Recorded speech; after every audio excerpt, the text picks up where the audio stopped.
All right, all right. I apologize for being a little late today. I hope you all are doing well. Come on in, and if when you come in, just go on in, sign in, so I know that you are there as we continue on in this first Monday in the month of July, the first month of January, the first Monday in the month of January. Come on, come on, come on. Come on in, and as we prepare to discuss the subject matter at hand. How you? Good evening, Daisy. How are you doing? So glad to have you on today. As you can see at the bottom, we were going to be talking about the awesome power of believing. The awesome power of believing. That's how we're going to start out our Manifest Monday in January. We're going to talk about the awesome power of believing. I think, we've been talking about boldness. We started talking about boldness on Sunday, and God moved mightily in the house, in the sanctuary. And I do believe that that is something that has to happen for us. We're going to have to be able to speak boldly in this season if we are going to be able to access what God has called for us to do. We're going to have to be able to speak to the things that is in front of us. How you doing, Tammy? And be able to tell the devil not today. We got to start learning that we have to be bold. But in order to do that, we as believers has to understand the awesome power of believing. We have to understand the awesome power of believing. I am convinced that this can be the best year of your life. 2025, I am convinced that 2025 can be the best year of your life. If you simply act on one principle, and what's that principle? What you believe is more important than what you have or who you are. Can I say that again? What you believe is more important than what you have or who you are. Okay, third time's a charm. What you believe is more important than what you have and who you are. I believe that this is going to be the best year of your life if you simply act on that one principle, which is what you believe is more important than what you have or who you are. Can you accept that? I just need to know, can you accept that? The most important matter in your life is not what is happening to you, but what is happening in you. Oh, come on, somebody. The most important thing that's happening in your life is not what's happening to you, but what is happening in you. The story, when we look, the story is told about a man on a train crew who was accidentally locked in a refrigerator cart. The rest of the crew did not notice that he was missing, and he went home, and they went home for the night. When the man realized he was locked in the box car, he began to bang on the door until his fists were bloody. He shouted for help until he was so hoarse that he was nearly speechless. I'll freeze to death before anybody finds me, he thought to himself. Panic seized his mind, and in the boxcar, he found a piece of a knife, and painfully he began carving a message onto the wood and floor. It's so cold, my body is getting numb. If I could just go to sleep, these might be my last word. The next morning, the man's body was discovered inside the locked refrigerated car. Every physical sign indicated that the man had frozen to death. Only one thing puzzled the investigator. The refrigerator unit on the box car was inoperative. Did you hear what I said? The refrigerator unit on the car was inoperative. It did not work. The temperature inside of the car did not fall below 55 degrees. It was not the outer cold, but an inner conviction that killed this poor man. Did you hear what I said? It was not the outer cold, but an inner conviction that killed the man. How you doing, Troy? He believed that he was in a refrigerated car. And because he was in a refrigerated car and he couldn't get out, he believed that he was going to die. He said, I'm going to die and no one's going to know that I'm in here. Remember, the Bible tells us that death and life is in the power of the tongue. So he started thinking to him. He believed. Talk about the awesome power of believing. He believed that he was going to freeze to death. When they found him, he was there the box did not work, the refrigerator was not on, and it can only got below 55 degrees, it would not have caused him to be frozen. But because he thought he was going to die, he did. And I need to talk to somebody today. You think you're in a refrigerated box car and that you're going to die. I'm gonna tell you right now, that refrigerator is not working and you will not. Somebody, and that's the Holy Ghost and God, is going to come and rescue you from that situation. But you have to believe that he's able to do so. You have to believe that he's able to do so. I wish I had some help up here on this StreamYard on today, that I believe I got some help. Not to you, but in, yeah, that's good right there. It's what you believe. That's right. It's what you believe. I shall live and not die and see the blessings of the Lord. I'm going to see what I'm supposed to see. I'm not going to check out of here early just because somebody tells me. I'm not going to check out of here early just because my health may have an issue. I'm not going to check out here early because I don't see things happening. I shall live and not die and see the goodness of the Lord in the land of the living. I shall not die, but I shall live, and I will see the goodness of the Lord in the land of the living. How you doing, Sean? And that's so good, Tamika. I believe I got some help. Yes, sir. Thank you for helping me up in here, because we need to believe that even when we're in a situation, that help is on the way. I know in those Western movies when the Indians are attacking the fort, or whatever, someone is attacking the fort and they're fighting, and the numbers against them is great. But then all of a sudden in the dawn distance, they hear, and they understand that help is on the way, because they know that sound means that there's reinforcements coming your way. I know how to talk to somebody on today that reinforcements is coming your way. Reinforcements is already on the way. It looks like you're overwhelmed. It looks like you're not going to be able to make it, but I'm telling you right now that reinforcements are on the way. You're going to make it through this situation.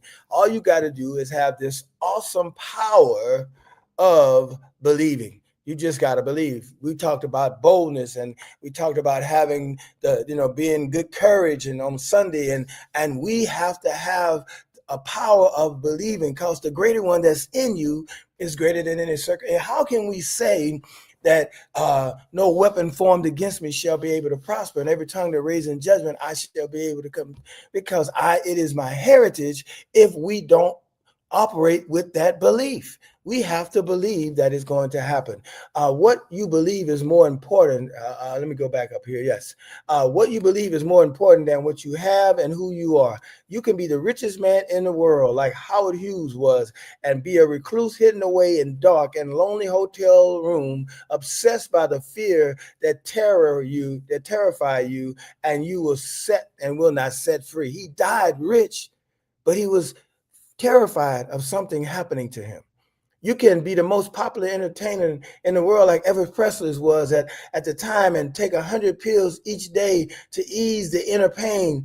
You can make millions laugh like John Belushi did, but such an inner sadness that you will pump your veins full of deadly narcotics. What you believe is more important than who you are and what you have. And the importance of that statement cannot be exaggerated. I need you to hear me. The importance of that statement cannot be exaggerated. What statement is that? I'm going to keep saying it till you hear me. What you believe is more important than who you are and what you have. So what is the first thing? What you believe about yourself. What do you believe about yourself? One of the most perplexing diseases of our modern society, if we may call it a disease, is a symptom of what we call anorexia nervosa. This awful disease affects mostly young women between the ages of 15 and 20. One of the most famous victims was also one of the most popular and talented singers of some decades ago, was Karen Carpenter. A young woman with anorexia believes quite simply that she is too fat. It makes no difference what her body size actually is. You can show her a picture of yourself as show a picture of herself as emaciated, shriveled up piece of skin, and bones, looking very much like the victim of starvation in the pictures we see in Ethiopia, and she will still say, I'm fat.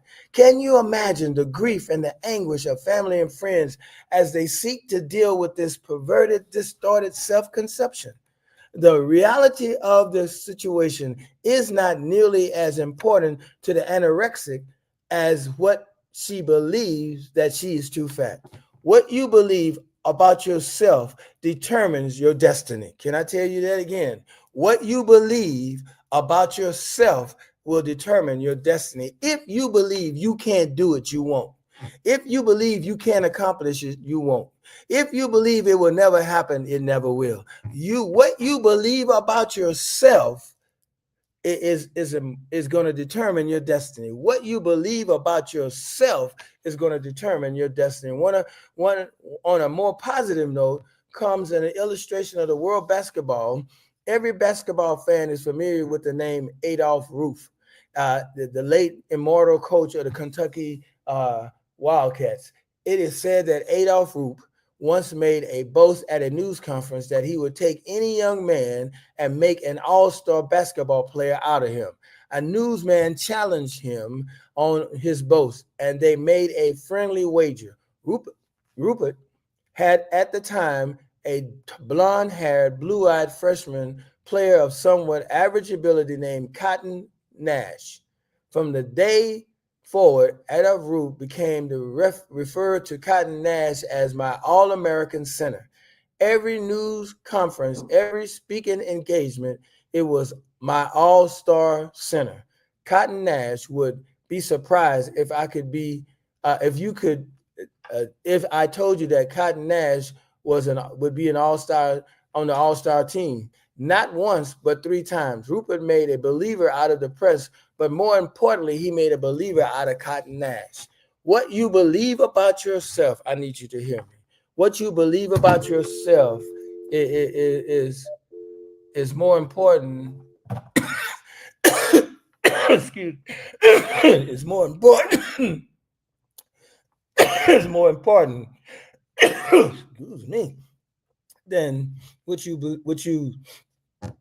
believe about yourself is more important than who you are. What you believe about yourself is more important than your talent. What you believe about yourself is more important than your IQ. What you believe about yourself is more important than your skin color and or your social status. If you believe that you are a unique creation of God, it will become, if you believe that he created you to be a winner and not a loser, you can be a blessing to yourself and to others. Let me say that again. If you believe that you are a unique creation of God, if you believe that you're a unique creation of God, if you believe he created you to be a winner and not a loser, you can be a blessing to yourself and to others. Did you hear what I said? If you believe that God created you for purpose, on purpose for purpose. If you believe that God created you to be a winner and not a loser. If you believe that you were created in his image, and that if you believe those things, then you will be able to be a blessing not only to yourself, but you'll be able to be a blessing to others. I hope you hear me up here on today. So what you believe about yourself is as important as well as what you believe about your purpose for living. What you believe about yourself is important just as much as what you believe about yourself. I'm sorry. What you believe about your purpose for living. What you believe about your purpose for living. That's number 2. What you believe about your purpose for living. Charles Allen, in his book "You Are Never Alone," written in 1978, tells about a man named John Davis who was a farmer, and his self-styled, self-made man. Throughout his life, he had amassed considerable money, but no friends. Nor was he close to his wife's family. They had approved of him, and they had never approved of him, and he had nothing to do with them. When his wife died, Davis hired a sculptor to sculpt a beautiful sculpture in memory about a love seat he with two of them once sit rather at each end. David was so pleased with the completed work, he ordered another sculpture built this time of himself kneeling at her grave, placing a wreath around it. Again, he was delighted with the result, so he commissioned a third monument, this time showing her kneeling beside his grave, placing a wreath upon it. Since she was already dead, he had the sculptor place a picture of wings on her shoulder. One idea led to another until he has spent over $250,000 on a series of monuments. Each monument, each time someone from the town would suggest that he might want to contribute the money to the need of the community, John Davis would say with scowl, "What is the community ever done for me? I owe I don't owe this town anything." He died at 92 years old in the poorhouse. Only one person seemingly gradually saddened by his passing. He was Horace England, the tombstone salesman. All that is left behind in the ground in a cemetery near Lincoln, Kansas. Victims of time, vandalism, neglect, mute testimonies to the poverty of values of a self-made man who never understood true meaning of life. Have you ever sat down and thought about the meaning of your life? God has richly blessed most of us. Are we making our gift back to life? God has blessed most of us. Are we making our gift back to life, or are we simply building idle monuments of no use to anyone after we are gone? Are we making our gift back to life? Are we simply building idle monuments of no use to anybody after we're gone? What we believe about ourselves, what we believe about our purpose for living are both crucial and important. What we believe about ourselves and what we believe about our future are both crucial to our and is important, crucially important. This is the last one, and I'll pick up the next two next week for tonight.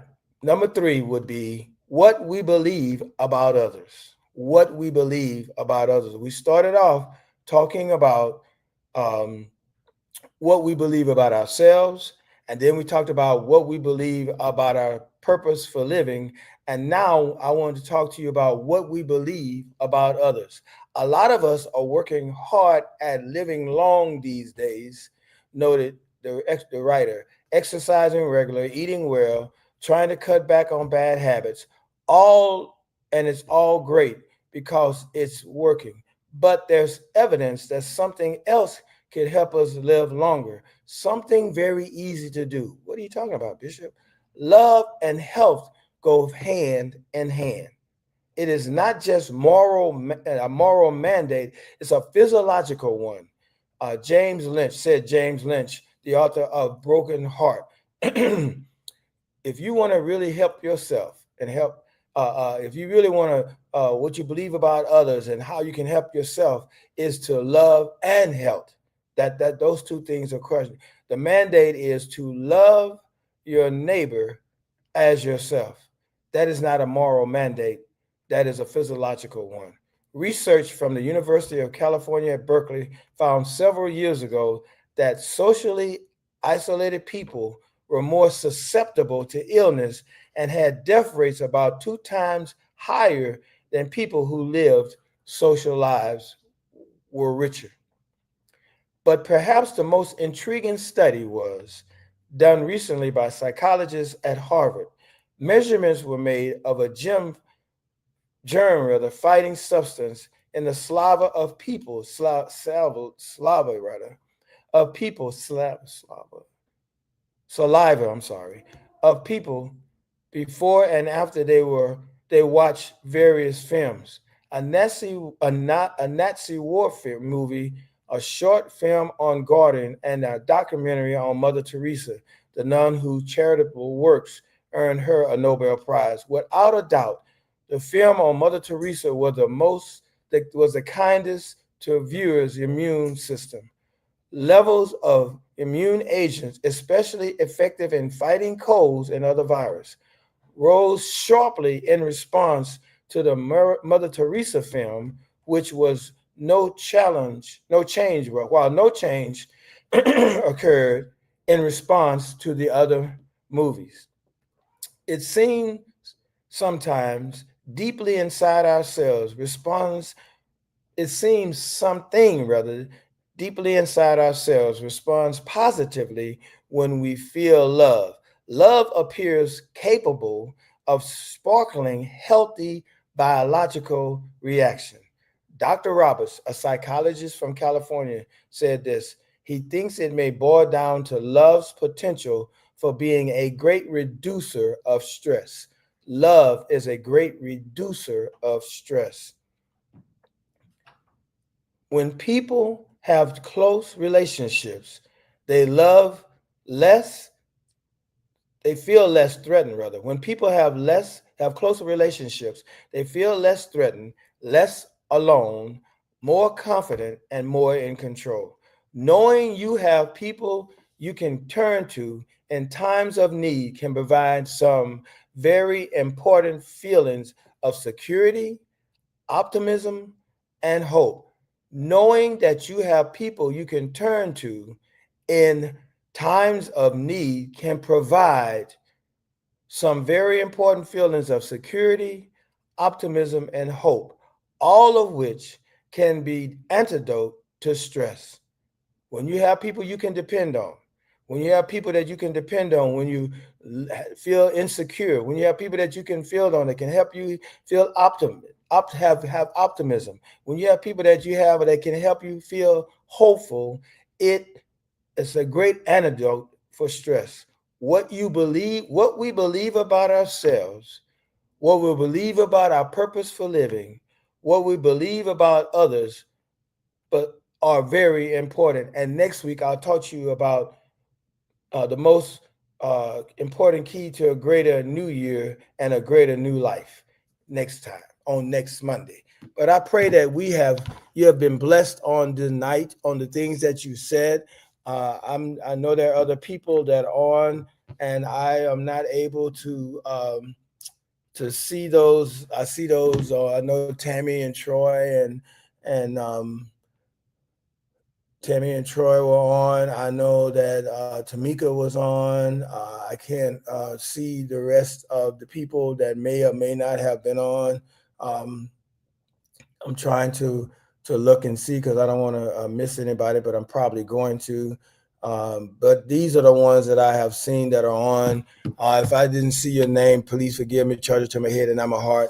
I'm in have a different device, so therefore I can't really see everything that I normally do. So I thank you very much for being with us on this, being with me rather on this Manifest Monday, the first Monday in 2025.